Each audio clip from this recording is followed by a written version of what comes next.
Kaya nga ako nagtataka eh. Bakit pinilit ninyo na i-liquidate o gamitin yung pondo, 125 million in 11 days? Bakit inapuran ninyo? It's surprising on my part. Land Bank, ito ba yung 3/4 of 37.5 million each? One time din ba na winidraw ito? 3 withdrawals, 37.5. So, pwedeng sinasabi ninyo, in 1 month, na-withdraw lahat to. Bumalik tayo dun sa tanong natin dun sa kabilang land bank. In your case po, sa DepEd, kanino pong sasakyan ang sumusundo dun sa payee? Naka-red plate po ba or private na sasakyan? Wala pong sasakyan. Lumalabas po sila sa may backdoor po namin. So walang sasakyan?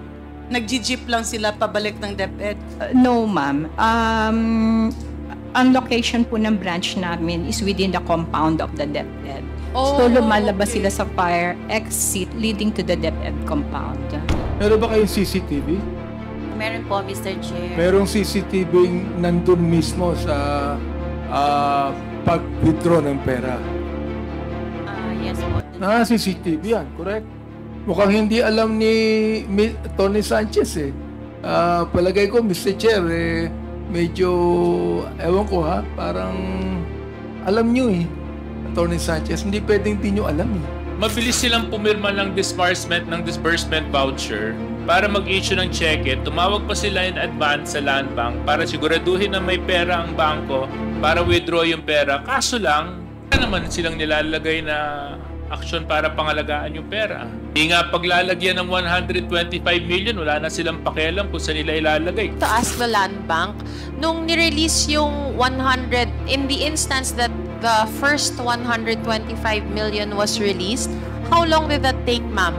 In the case po ng OBP, yung 125 million, since ang bank po is, ang nirelease po that time is cash na sealed po siya directly from the BSP.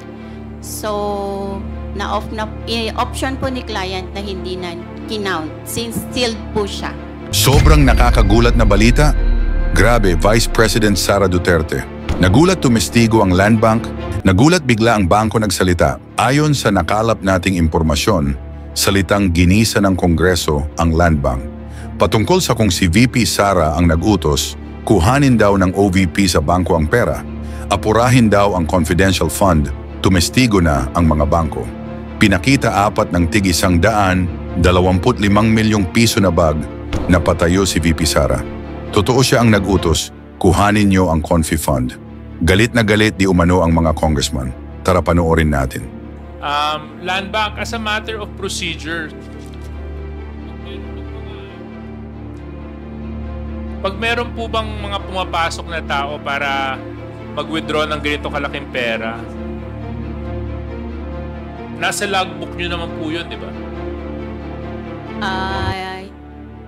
As a security measure, I would assume, you know, a withdrawal of this amount would require certain signatories and IDs to be presented. Sa guards logbook po ba yung we're talking about? No, either the guards logbook or the bank record logbook. Sa bank records po, wala po kaming logbook na maintain as to the... So, ang nasa inyo, basta si Gina Acosta ang nakapirma. Hindi nyo na isinama doon yung mga kasama niya para dalhin yung pera? Wala po, Mr. Chair. Wala. But doon sa logbook ng guard, nandun yun?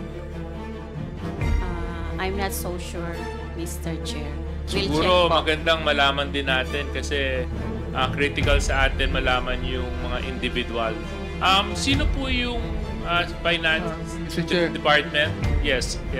Very quickly, I'll just, before I lose my point, Vice Chairman Benny, sino po yung finance and admin head? Yeah, Attorney Sanchez. So, sino po ang kasama ni Gina Acosta tuwing magwi-withdraw po ng pera ng confidential fund ng Office of the Vice President? Mr. Chair, may I respond? Attorney Yes. Sanchez. Thank you, Mr. Chair. Mr. Chair, as mentioned earlier, from the end of finance, once we release the check to the payee, we already have we do not have participation. No. That's not my question, ma'am. My question is, di ba, you're handling admin as well. So, human resource, employees. So, 125 million is a big amount. And I would expect some sense of security would be implemented by the Office of the Vice President. Kasi tama yung sinabi ni Congressman Garin eh. Baka mamaya magka-interest doon na nalaman na isang tao na kasing laki mo lang ang may buhat-buhat 125 million. Talagang pwedeng pagtangkaan na nakawan yon. So dapat may kasamang tao, may magsisecure. So who were those persons who accompanied Gina Acosta withdraw that money? Mr. Chair, as to the security arrangements for the withdrawal of the money, I was not part of the arrangements, Mr. Chair, so it was not relayed to me, Mr. Chair. But Mr. Chair, I think that would be an answer I cannot accept, Mr. Chair, kasi kayo po ang tagapamahala nun eh. Kayo ang pumirma ng cheque. In fact, it was so quick that all four of you signed the check on the same day. There was haste in the office to withdraw that cash.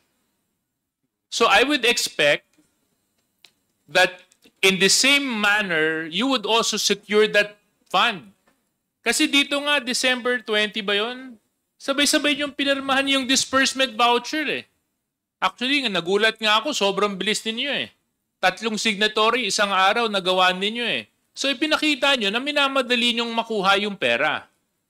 So ang tanong ko, sa pagmamadali ninyo, siguro naman, tiniyak nyo rin, dahil nga nagmadali kayo, mahalaga sa inyo to, sisiguraduhin naman natin na secure yung pera. Ang tanong ko, oras na ibinigay nyo yung cheque sa Land Bank, sino ang kasama ni Gina Acosta i-withdraw yung pera?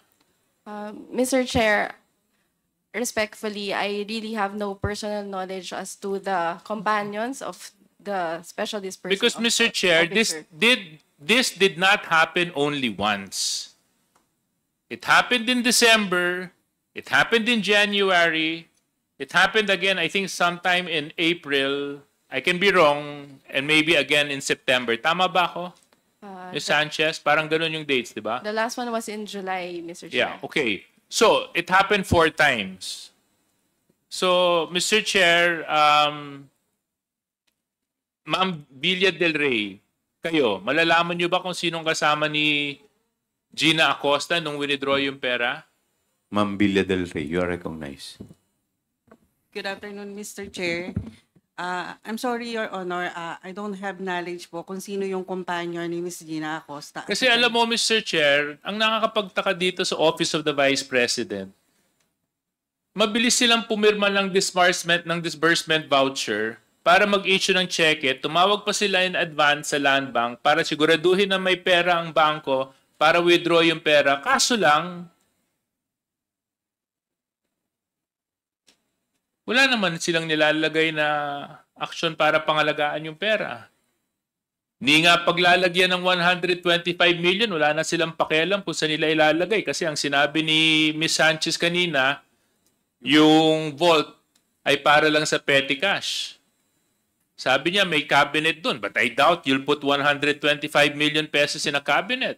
Not unless that cabinet is secured and large enough to hold that amount. So what I don't understand, Mr. Chair, is how come they are so reckless and carefree with such a huge amount. And this is just 125 million. We're not even talking about the 37 million that was withdrawn from the DepEd.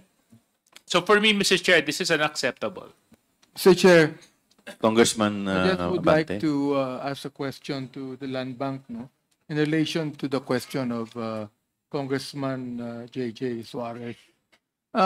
Mr. Chair, very Mr. quick, Baya? one interjection lang. May pagpatuloy lang. Very quick interjection. Can be just one answer. Kanina kasi nagtanong tayo dun sa lalagyan. Congressman Garin. Yeah. Mr. Chair, hindi ko lang po natapos yung tanong ko. Kay Ma'am Camposano, Ma'am, yung sa 37.5 million, Ano po ito? Ano pong linagyan? 2 bags, ma'am. Two big Bags. bags. Anong klaseng bag po? Parang ganun din po, para mga gym bags din. So, or- gym bags. So, 37.5, ang laman ng bawat isa is more or a little less than 20 million each. I am not sure. Sino po ang nag-pack, Mr. Chair? Sinong naglagay dun sa bag? The payee. The payee. Sino po ang nagbigay ng pera? The teller. Sino po ang nagbitbit palabas? The payee. Siya lang po mag-isa. Mayroon po siyang kasama. Ilan po ang kasama? Isa po. Yeah. And last question, Mr. Chair. Bumalik tayo dun sa tanong natin dun sa kabilang land bank. In your case po, sa DepEd, kanino pong sasakyan ang sumusundo dun sa payee? Naka-red plate po ba or private na sasakyan? Wala pong sasakyan. Lumalabas po sila sa may back door po namin. So walang sasakyan? Nag-jeep lang sila pabalik ng DepEd? No, ma'am. Ang location po ng branch namin is within the compound of the DepEd. Oh, So lumalabas okay. sila sa fire exit leading to the DepEd compound. Okay. No further question, Mr. Chair. Mr. Chair, baka kung makalimutan, baka nakalimutan ko na eh. Gusto ko lang tanungin si Ms. Abaya dito. Meron ba kayong CCTV? Meron po, Mr. Chair. Merong CCTV nandun mismo sa pag-withdraw ng pera. Yes po. dun Na sa CCTV yan, correct? So makikita nyo ngayon yung mga tao sa CCTV na nag-withdraw, correct? Yes, Mr. I'd like to Chair. make a motion, Mr. Chair, that they submit to us a CCTV. In Details. which, Yan, na-move na. during the withdrawal. Na-move na yan kanina pa, Mr. Chairman. This representation moved for the land bank to submit that CCTV. Para wala na tayong question Vote. dito. Kasi Vote. mukhang hindi alam ni Tony Sanchez eh. Palagay ko, Mr. Chair, medyo, ewan ko ha, parang alam nyo eh, Attorney Sanchez. Hindi pwedeng di nyo alam eh. So ngayon, malalaman natin through the CCTV. Okay, with the indulgence of Congressman Rog, Sir Chair. the Senior Deputy Speaker.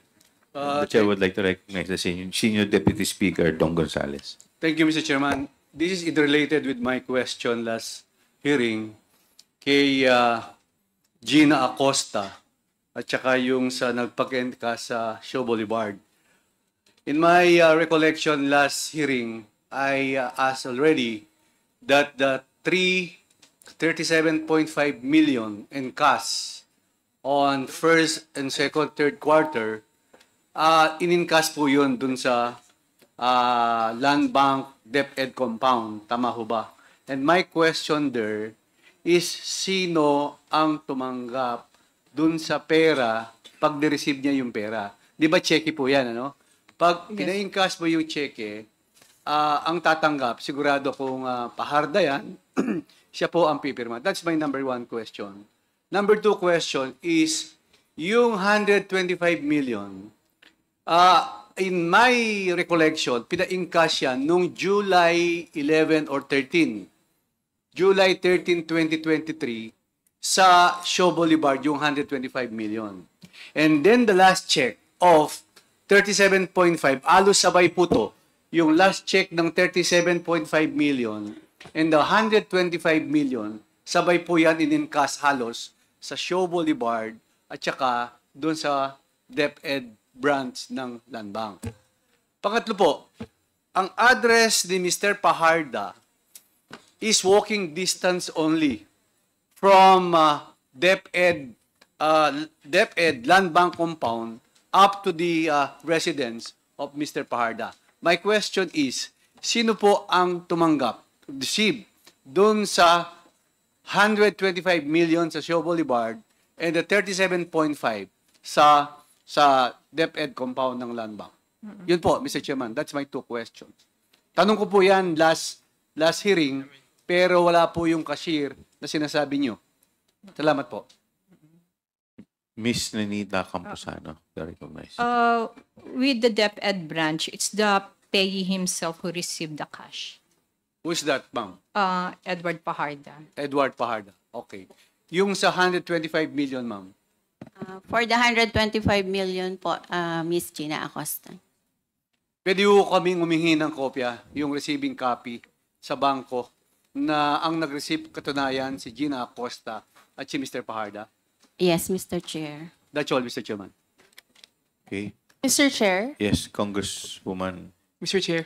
Okay. With the indulgence of Congresswoman Pami, the Chair would like to recognize Congressman J. Konghun. Thank you, Mr. Chair. Mr. Chair, gusto ko lang tanungin si, sandaling katanungan lang kay Attorney Lopez, no? Attorney Lopez, pagdating ba sa security, lalong-lalo na pag nagwi-withdraw, no, ang inyong SDO ng ganyang kalalaking pera, hindi ba nakikipag-coordinate sa inyo na security yan? Usually, pag nagwi-withdraw ng pera? Attorney Lopez. Dahil ikaw ang Chief of Staff, ikaw ang namumuno ng mga staff ng Office of the Vice President. Lahat ng mga tao rito, under sa'yo yan, sigurado. So they report directly to you. Being the Chief of Staff. Ngayon, tanong ko, hindi ba humingi ng security si Madam Acosta sa pag-withdraw ng ganyang kalaking pera? And, Your Honor, in this case, I am the Undersecretary and Chief of Staff of the Office of the Vice President, but there are certain matters that are not within my area of expertise. I handle purely, Your Honor, all the institutionalization and implementation of all our socio-economic projects. And in this particular case, Your Honor, as regards the matter of security, etc., these are admin concerns. Tama po. Sa mga proyekto ng Office of the Vice President at kasama sa mga proyekto ng Office of the Vice President, yung paggamit ninyo ng confidential fund na winidraw ni Ms. Acosta. Siyempre po, kayo po ang nakakaalam kung saan at paano ito ginagastos. Tama po ba? Your Honor, Mr. Chair. Dahil programa po, kasasabi niyo po, programa ng Office of the Vice President. Your Honor, may I be allowed to, just to put things in context, I actually I oversee the daily operations of the Office of the Vice President. For that matter, a big volume of the work that I do is actually to, number one, institutionalize and implement all our socio-economic programs. For that matter, Your Honor, implementation of all institutionalizing programs would mean it's more of crafting policies, producing operational manuals, and ensuring that our socio-economic programs are implemented uniformly and equally across our satellite offices and extension offices across the country. For that matter, Your Honor, I am also... Madam, hindi niyo po sinasagot yung katanungan ko eh. Pinapaganda niyo lang po yung explanation ninyo eh. Opo, pakisagot na lang po ng diretso para nakakahiya po sa kasama ko sa Kongreso. Pakisagot na lang po ng diretso. Your Honor, with all due respect, yun po yung role ko sa Office of the Vice President. It is really, another would be to handle all forms of communication, whether internal or external communications. Kaya nga po, wala po ba kayo natanggap na request coming from kay Gina Acosta para sa security ng paglalabas ng pera sa Land Bank? Dahil malaking pera po yun na para sa mga proyekto po ninyo. Katulad nga po ng sinasabi mo. In my case, Your Honor, for this instance, there is no request for security, but I would assume because security falls under admin concerns, it would really be best addressed to the Director for Admin, Your Honor. Pero dahil maliit po yung opisina ninyo, alam po ninyo na nag-withdraw po ng ganong kalaking pera si Ms. Acosta nung araw na yon? No, Your Honor, because again, there are matters in the office that I am not privy to, Your Honor. So, Ma'am, parang ang lumalabas, hindi alam ng admin, hindi rin alam ng Chief of Staff. So parang nakakaalam lang nito si Gina Acosta at saka si BP. Tama ba? Your Honor, parang hindi naman po kapanipaniwala na yung security lang, simple security reason. Request, hihingin pa ni Gina Acosta kay BP. Your Honor, that is the truth. There is no request for security to me as regards that. At And parang there has hindi rin never naman been, po kapanipaniwala na didiskarte lang nun si Gina Acosta mag-isa. Your Honor, I am not, given the roles that I play and I perform and the functions that I perform in the Office of the Vice President, I am not really privy. Mr. Chair, parang napaka-imposible po na ikaw ang Chief of Staff, na under sa'yo yung At mga saka tao yung- na yan, And na yung hindi mo pera alam pong- ko. Yung pera pong Quite pinag-uusapan impossible, natin, Mr. Chair. 125 million, pag pumunta po sa opisina, alangan mo wala lahat kayo nakita. Anyway, Congresswoman Pami Zamora, to recognize. Mr. Chair, mabilis lang po ito. I'd just like to ask the Land Bank, nung nirelease yung 100, in the instance that the first 125 million was released, how long did that take, ma'am? Hindi po ba, ako po, base po sa experience ko, pag pupunta po ako sa bangko, kahit ano pong nilalabas nila na kahit ano pong halaga, binibilang po sa harap ko. So, binibilang din po ba itong 125 million? In the case po ng OBP, yung 125 million, since ang bank po is, ang nirelease po that time is cash na sealed po siya directly from the BSP. So, option po ni client na hindi na kinount since sealed po siya. So, hindi po siya binilang? Binilang po siya by bundle but not by pieces na.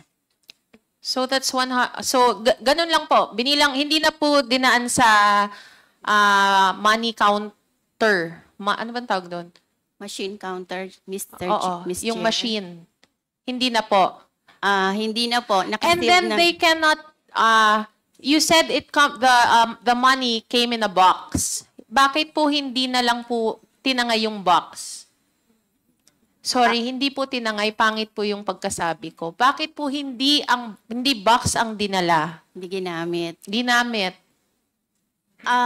Option po ni client yun na hindi na nilagay sa box. So, for security reason, I think, Ms. Chair, kasi masyadong yung box, kitang-kita po na it's ano po siya, storage box ng money from BSP. Kasi meron pong nakasulat sa box na galing po siya sa BSP. Tama po ba? Yes, Ms. Chair. All right. Thank you, Mr. Chair. Mr. Chair? With the indulgence of Congressman with the Rhodes. indulgence of the Honorable Gutierrez. Congressman... Mr. Chair, yes. may we Ma'am, be Miss Campos na, no? recognized? Oo. Regarding the CCTV, the bank has a retention period of 90 days for the CCTV footages. So, we cannot provide anymore. Noted. Mr. Chairman, since Yes, this Congressman representation move for that for the submission of such CCTV, yung teller po, pina-invite na natin. Yes. Yung duty guard on that day. Including we may also invite the duty guard on that day, Mr. Chairman. With the logbook. Yeah. So move, Mr. Chairman. Thank you. Second, Mr. Chair. Congressman Acop. Thank you, Mr. Chair. Clarification lang po. Sino po ang finance ng OBP? Yes. Attorney Sanchez. Yes, Mr. Chair. Thank you, Mr. Chair. Ako po, Mr. Chair. Yes, ma'am. You were aware na 125 million yung confidential fund ng opisina ni Vice President for 2022. Yes, Mr. Chair. And would you know, kailan po ko yung na-notify na na-download na yung amount na yun doon sa Office of the Vice President? It's December 13, Mr. Chair, if I recall it correctly. December 13 of 2022. Yes, Mr. Chair. May I know why? Mr. Chair, the Office of the Vice President requested for additional funding from the DBM, not only for the provision of confidential funds, but also for a supplemental budget for our socio-economic programs. No. So the Vice President requested for confidential fund. Kailan po yun? Sometime in August, Mr. Chair. Tapos nagrantan lang ng December. Yes, Mr. Chair. December 13. Okay. Now, May I ask Land Bank, when was the amount withdrawn?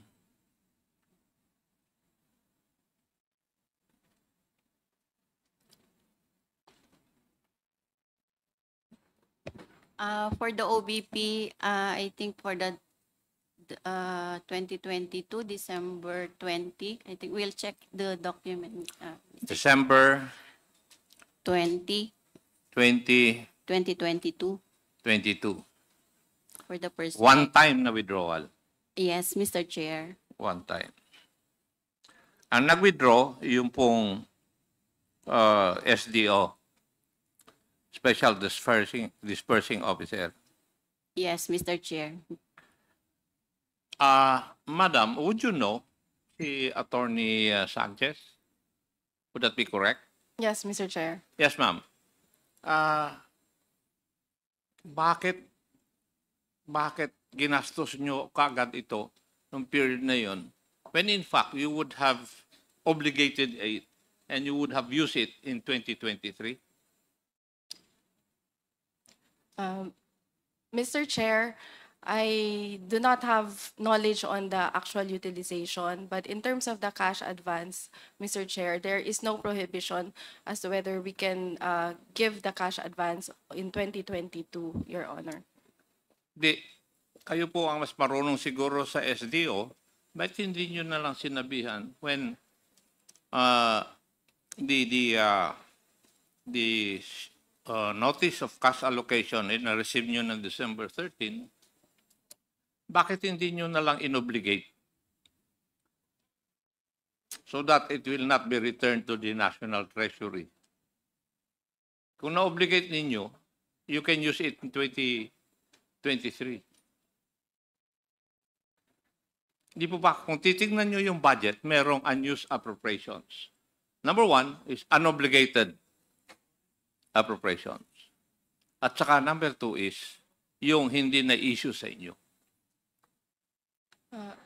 Bakit inapuran ninyo?